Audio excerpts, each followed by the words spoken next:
Hello there, friends and family. Welcome to Nanaba's Kitchen. Today's menu presents 3 show-stopping Ghanaian party rice dishes that are served buffet style and are guaranteed to show your guests a great time at that party you're throwing soon. Let's begin with Waakye, which is Ghanaian rice and beans.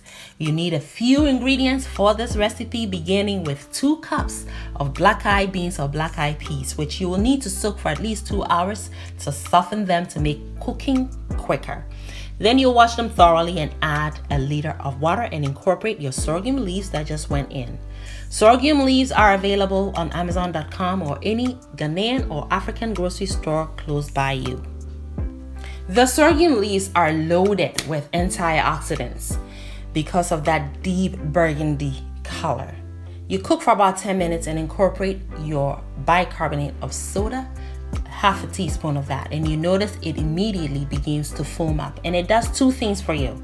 It imparts this deep meaty flavor to the dish ultimately, which is absolutely delicious. You will love it. And it also helps with extract most of the pigment from the Waakye leaves.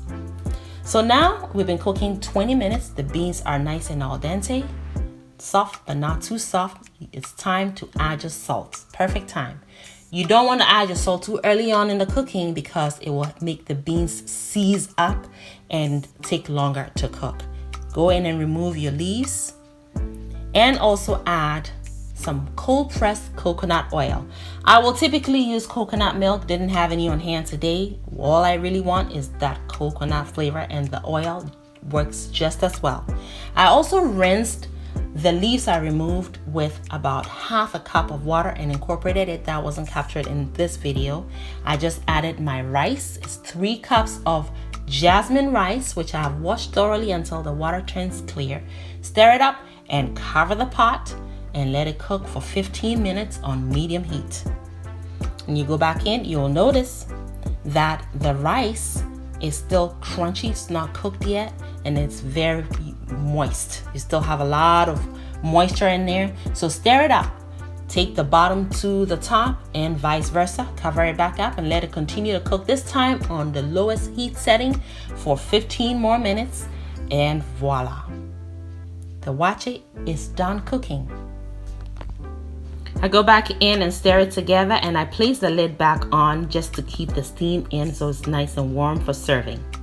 And you're going to serve this with your Waakye stew, which is cooked in a tomato and onion base. Very rich stew made with different meats such as beef, lamb, goat. You always want your egg in there as well as some fried fish. It's very delicious. You also want your shitor, your talia, which is noodles, your gari fortor. All of these recipes are available on this channel, and they are linked below for your convenience. So there you have it, the quintessential Ghanaian party rice dish that will make your guests absolutely grateful. There's your talia. I have my salad with my avocado to make this dish nice and balanced. And I have my Waakye stew. I took my egg, some fish, and then I also have the shitor, which is so deep in flavor. Oh my gosh. This is perfect. Try it and you'll love it. Friends and family, the next party rice recipe on the menu today is good old jollof rice. Yes, indeed. This one is guaranteed to turn you and your guests up at that next party. So my pot goes on medium heat, and I'm going to be introducing both beef and chicken today, and I'm using chicken thighs deboned and skinned. Added some salt to it, and here goes some garlic powder, ginger powder, because you cannot have any meat, especially chicken, without ginger in Ghanaian cooking.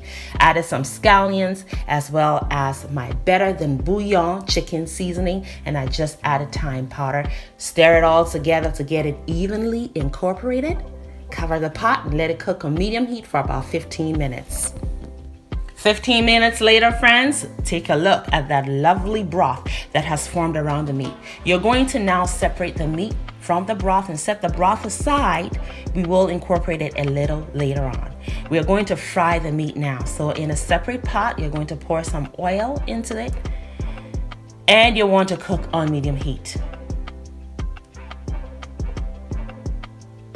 Now you're going to gently layer your meat into the hot oil, being careful not to splatter any oil on yourself. While that's happening, we're going to blend some ingredients together. So I have tomatoes, scallions, onions, ginger, aniseed, black and white peppercorns, garlic, and a little water. We're going to blend this till we have a smooth puree.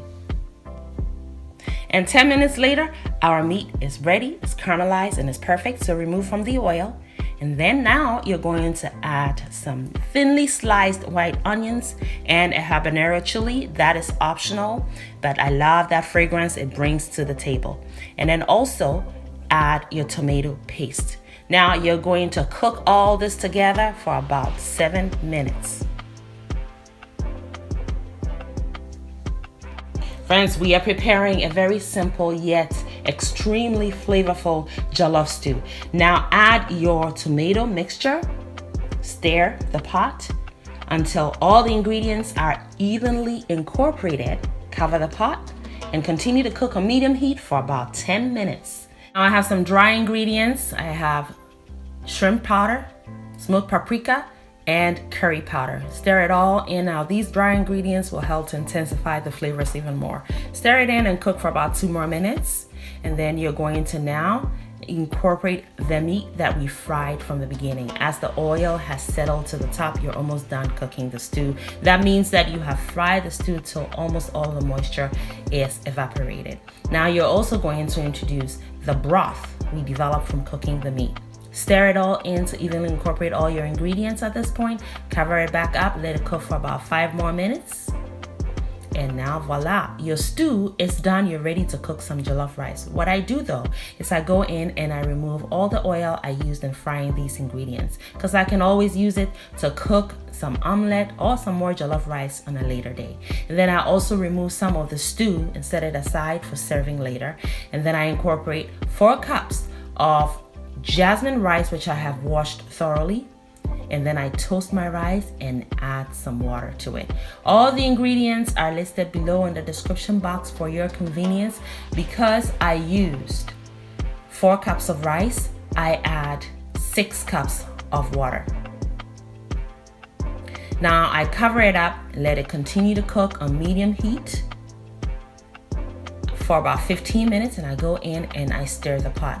That's very important when you're cooking jollof rice. You want to stir it and take the bottom to the top and vice versa. Cover it with a parchment paper to trap the steam and turn your heat down to the lowest setting. Cover with the lid and let it cook for 20 minutes, by which time the jollof will be almost completely cooked. I am incorporating some more nutrition, some more color and more flavor into the dish, so I've added some carrots as well. Now I go in and I stir it, cover it back up, let it cook for 5 more minutes, because it doesn't take long to really cook the carrots and the vegetables. Now we are ready to incorporate the last bit of ingredients. So I have my bell peppers, use any colors you want, as well as some onions and also string beans or green beans. And I've also added some of the stew I removed from the beginning to flavor up the ingredients that I just added, those fresh ingredients.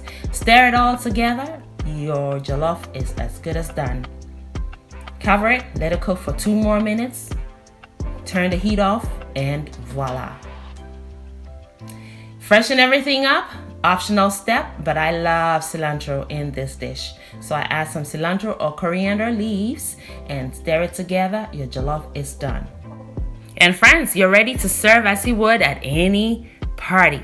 Just take a look at that. You serve it with some Ghanaian salad recipe coming up pretty soon, so stay tuned.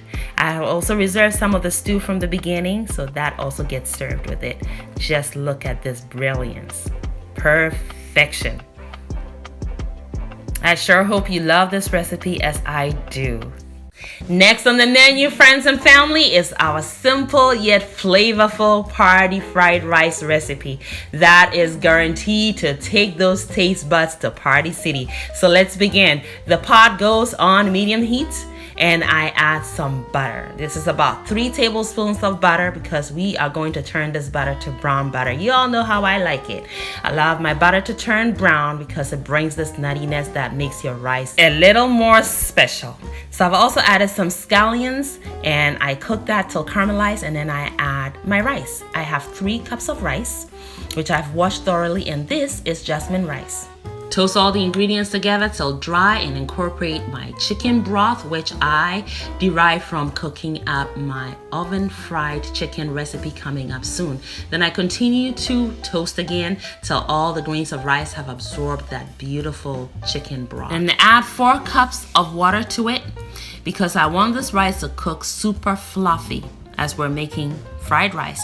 Cover the pot, turn the heat down to the lowest setting, and cook for 20 minutes, 20 to 25 minutes. Fluff it up with your fork, and it's nice and cooked. You're going to set it aside to let it completely cool down. Now let's cook some fried rice. So I have olive oil, soy sauce, add my carrots, which I have chopped, some onions, black pepper crushed, some salt. Stir it all together, and you want it to caramelize lightly. And then you're going to add some bell peppers, whatever color you choose. Green and red is the route I took today. Just stir it all together. You don't want to overcook these vegetables. Add your rice. And once you add your rice, you're going to cook for about 2 minutes. And then add your scallions, and this is done. Crunchy vegetables. Rice is already delicious. You don't need to do much to it because we cooked it with that brown butter as well as that chicken broth. So you cook it in batches, and just take a look at that. Absolutely gorgeous. Ready to dig in. Garnish with some finely chopped scallions, and you are ready to serve buffet style. Ready to turn up with some shitor and my oven fried chicken, which was absolutely delicious. Stay tuned for that recipe. Friends and family, I hope you have enjoyed this video, and more importantly that you're inspired to try these party rice recipes at your next party to take that party to the next level. Thank you so much for watching, and as always, make it a great day, friends and family, and have fun, especially in that kitchen.